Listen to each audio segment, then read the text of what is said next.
is someone who I first got to know when she was a student leader here at the Y, and when I was either the director of development or the program director. So she's someone who I knew and who I mentored as a staff at the Y.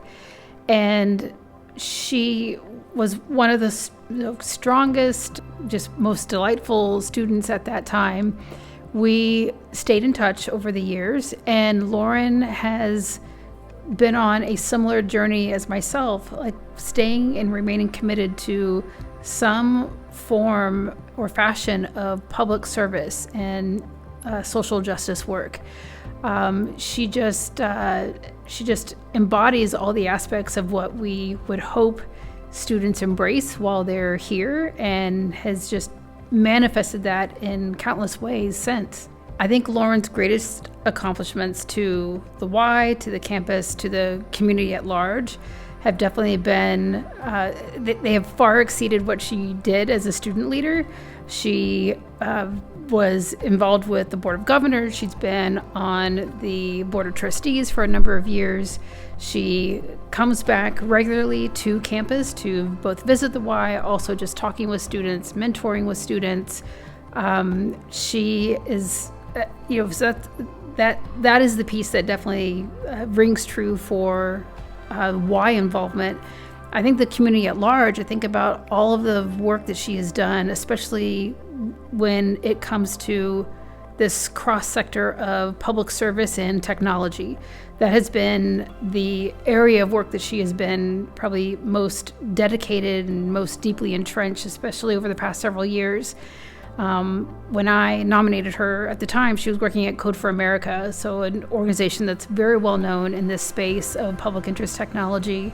And she has since joined the federal government and just continues to do just remarkable work, like working with many people and supervising many people that were very much like her when she was a student and just earlier in her career. I think there's something really unique and special about being able to have been an employee at the Y and to have seen someone like Lauren exhibit such strong just skill sets at such a young age, and then have that ability for me to just have this front row seat to be able to see how that has only flourished over time. And so I think the ways that she both inspires and challenges me is to remain steadfast in the commitment of what we're doing, to not be afraid to seek out peer mentorship, and to know that none of us can do this kind of work alone. Like, we truly need each other. The whole premise of U.S. Digital Corps is that the team, the program management team, is supervising and mentoring a ton of early career technologists. And the type of work that Lauren does in her full-time professional job is so similar to what she was doing when she was on the receiving end as a student leader. And so I just keep thinking about that arc of her own life and her own career, and just how I cannot think of a better person to be acknowledged for the Brighton Award, because she just embodies and lives out all of those attributes that Jerry would be so delighted to see. I just think Lauren is awesome, and it's kind of cool that we both nominated each other and didn't know it, and and then here we are. Lauren Haynes is a 2008 graduate of the University of Illinois. As a student, she was involved in alternative seasonal breaks, going on 7 trips in 5 years and serving on its governing board, as well as on the student board and the Board of Governors of the YMCA. In 2014, she joined the Board of Trustees as its youngest ever member and is currently serving as its chair. As a professional, Lauren's career has harnessed the power of data science and technology to address complex social changes. Working as a product manager at Code for America and as associate director at the Center for Data Science and Public Policy at UChicago, she has managed interdisciplinary civic tech teams working to improve government service delivery across the social safety net, criminal justice, public safety, environment, education, and more. In 2020, she was the product manager for Pandemic EBT, delivering a digital application that served 1.6 million families in California and Minnesota, distributing $619 million in food benefits for children in under 3 months, while also providing technical assistance for many additional states to stand up PEBT programs while the federal government developed guidance for the new program.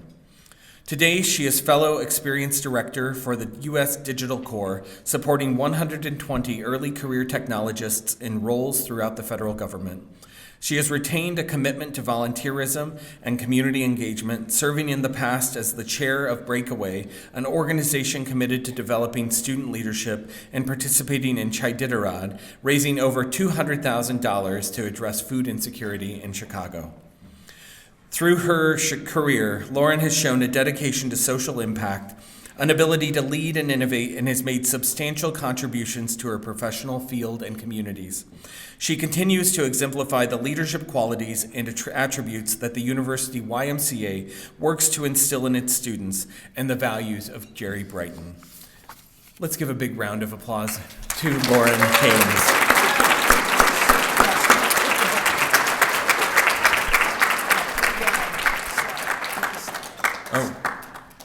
Oh yeah, she has a picture as well. You may be wondering, why does she look so much like Rory? Thanks, Ross. Sorry for making you read all of that. Thanks, everyone. I'm honored to receive the Gerald Brighton Award, and I do think it's funny that it's for young alumni aged 25 to 40 because y'all had 10 more days before I turned 41.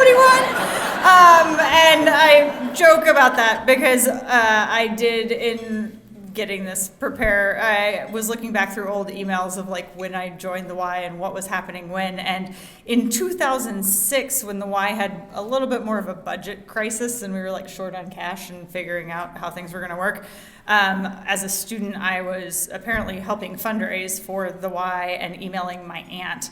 And I did say the development director at the time had it in her mind that I would be the youngest female member on the Board of Trustees.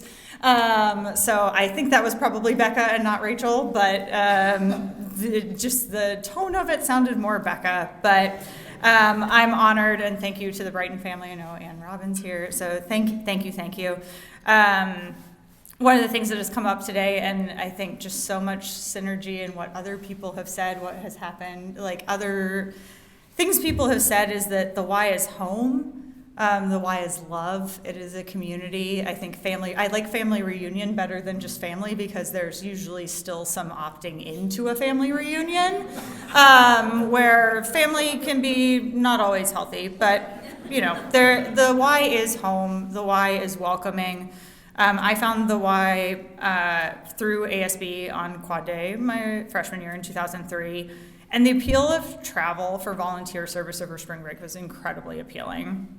As mentioned, I went on a lot of trips in 5 years while I was here, and it was kind of a misnomer at the time because we were probably sending 20 spring break trips at the time and about 30 fall, winter, and summer trips, which talked to a lot of the staff over the years of every year we were like, we're going to change the name from alternative spring break to something else. So props to the students for actually changing it to alternative seasonal breaks.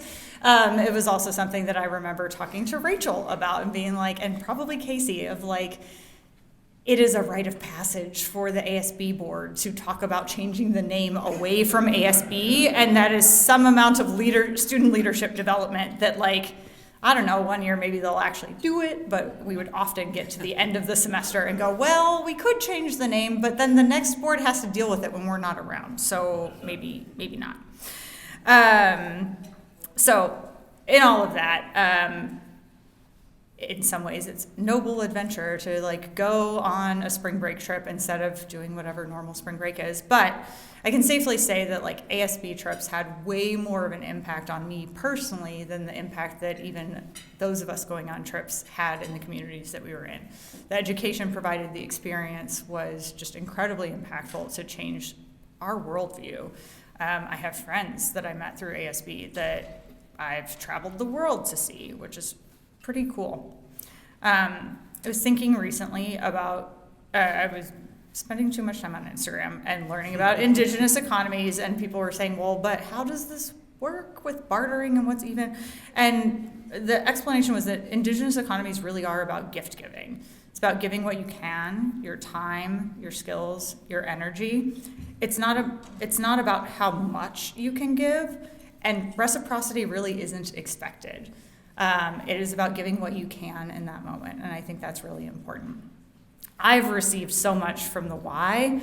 I like Jim's, like it changes the odds. The Y and ASB for me, I had a general engineering degree. It stood out, that experience stood out compared to my peers. When I was interviewing as a student for internships and full-time placements, I didn't really get asked about my general engineering coursework. I got asked about, tell me about this ASB thing. Tell me about your experience with the Y. That leadership was something that like set me ahead in that moment. And as I was graduating, for 5 years while I was here, thought I was going to do Teach for America. I did a 180-degree pivot and joined Accenture as a technology consultant after interning there, which was a great experience. I learned a lot. You see a whole lot of Fortune 500 companies and go, everyone's kind of messed up. Okay. That gave me more skills as I was going into other nonprofits and other mission-driven work, and really like set me up for success there. The Y really gave me a like model of service. I think there's so many different ways that this experience is really cool. Seeing what other students are doing in areas that they care about, seeing what the staff is doing, seeing what members of the community and alumni are doing in terms of different models of civic engagement. So interfaith folks, elected officials, people who are fundraising and doing development work, just setting up dialogue and how to facilitate that. As the chair of the Board of Trustees, which is an honor to serve, this morning we talked a lot about how small the world can be, and I think we're seeing a lot of connections here. I have a couple of quick things that I, in 2012, got really into swing dancing and was talking to someone I met through class. We were taking the bus from class up to social dancing, and I was like, what did you study? Oh, engineering. Oh, me too. Where did you study? U of I. Oh, me too. What did you do on campus? And it was my now friend Peter Ho, who lived in the 3rd floor at the Y and worked at the front desk while we were there at the same time. And I was like, this world's very small. He has since become a very close friend. He has adopted some of our foster kittens, and like it's really cool. And he's also a civil servant. So he's serving as the engineer for Midway and O'Hare Airport in Chicago. Just a really cool person. Adam Zmick, who went on my first ASB trip with me, where we were in Gallup, New Mexico, looking at like, I think at the time we called it Native American issues. So, but we were volunteering with a number of students who had risked the zero tolerance policies for violence in school. Like probably had something that they got angry because they were middle schoolers and like threw a binder down at the ground. Had been kicked out of school and were doing community service to get back into work, and we were helping them build community gardens. Adam went on to do Teach for America and found Gardeneers in Chicago, which is doing community garden building for schools. That organization has gotten several grants from Iditarod that I care deeply about fundraising for, and like it's a really small world, y'all. I'll keep it a little bit short because I know I'm going long, but this is such, like the Y's importance in the community, the space, the building, the location. I was just talking to a friend who went to U of I and was like, wait, where is this building? I was like, it's on Wright Street. It's like right across from the quad. You should know about it. But the Y started orientation. The Y and the building serves this community in a way that often the university either can't or won't. from starting orientation, helping dump and run in terms of the amount of just supplies that cycle through the community at graduation as people leave for the summer and then come back. It's multi-generational, which is really important, I think. Just the exposure from students to alumni to retirees and everything that we're looking at there, the amount of policy that's been signed at the Y and politicians that have come through. And I think important to mention Walt McMahon's legacy to democracy. I feel like Walt, in our Board of Trustees meetings, was talking about the importance of democracy and started the Walt McMahon Fund for Democracy. He's been talking about it for years before he passed, and it's like he was so prescient, right? Like it was such a big, important moment. And major thanks to Walt, and just in a way that can't be explained. But I think important to talk about the Y as the chair of the Board of Trustees, important to say, like, the Y is really important for sustainability and meeting this moment, meeting the needs of the community as they evolve.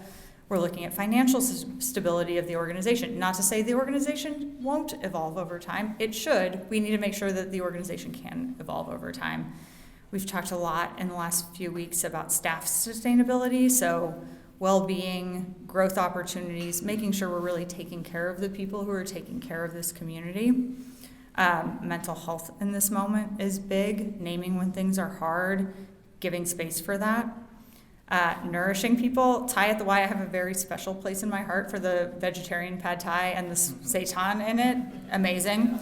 But the Y really provides a lot of nourishment of body, soul, spirit, and community. And that hope is so important, to name what's hard and to go from there. For students, I want to make sure to say, don't be shy about talking to people here tonight. Like, everyone loves this organization. We're here for students and for community. Like, no one's too good to talk to. Come talk to us. And the inspiration and admiration is mutual. Just in synergies. I was thinking about Octavia Butler. I hadn't put it specifically in, and then Jim mentioned it. I'm currently in a book club in Chicago that's about political threads. So we're reading Move the Needle and we're reading Emergent Strategy, which talks about Octavia Butler a lot. And we were talking at the Board of Trustees meeting this morning about the threads that weave us all together. We talked a lot about planting seeds that provide for the future. And in this moment, having hope is an act of radical caring and radical creativity often. And there was another community member who said, I want to throw a rave for y'all as a fundraiser. And I think that's really cool that we are the organization that people want to throw a rave for us. So I'll keep it quick, but Ross already said if you've been on an ASB trip, raise your paddle, but if you have hope because of today's students and staff and this community, I would love to see you raise your paddle. Keep those muscles warm and just reflect. Awesome, thank you. Reflecting on what gifts do you have that can help the community today and how can you bring those? So, thank you.